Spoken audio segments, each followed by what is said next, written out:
Yes, brother. My name is Rahul Bhatia.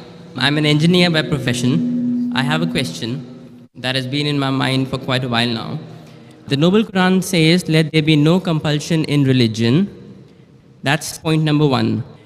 And point number two is that the punishment for a Muslim who wants to come out of Islam, God forbid, is death punishment.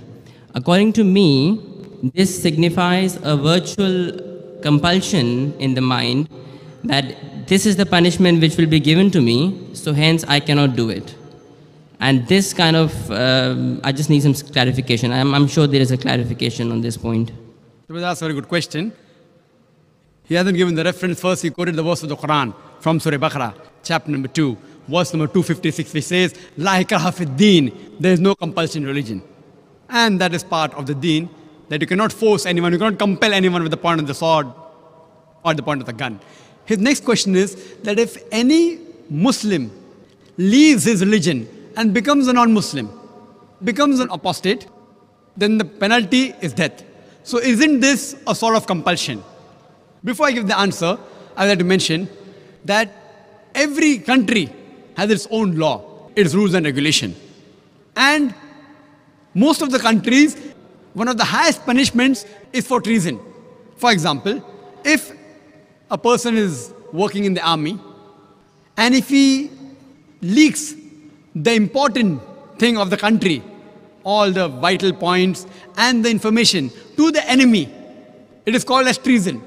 Most of the countries, if anyone does treason, sells the important blueprints and documents of the country to the enemy, many of the countries, the death penalty, many of the countries have life imprisonment. So now if I tell that what kind of a country is this, in where I am compelled by the country not to do certain things, what is wrong is wrong. So here also, if a Muslim becomes a non-Muslim, it's only in the Islamic state of law if that Muslim who becomes a murtad and then propagates his new faith and deceives the people, that's the time this penalty is put.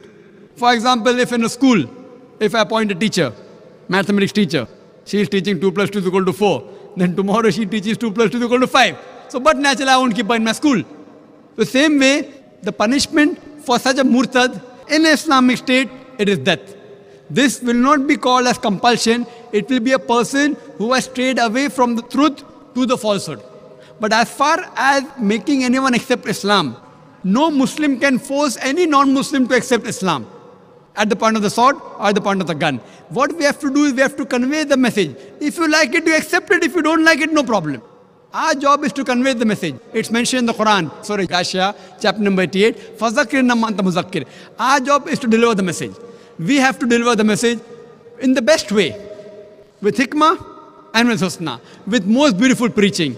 Whether the other human being, non-Muslims, accept or not, it is not under our control. We cannot force anyone to accept Islam at the point of the sword, at the point of the gun. But that what you're talking is a different case in a state of Islamic law. Like as I gave an example where a person working in army, if he sells the secrets of the country, then the penalty is somewhat similar. Hope that answers the question, brother. Right, okay, yeah.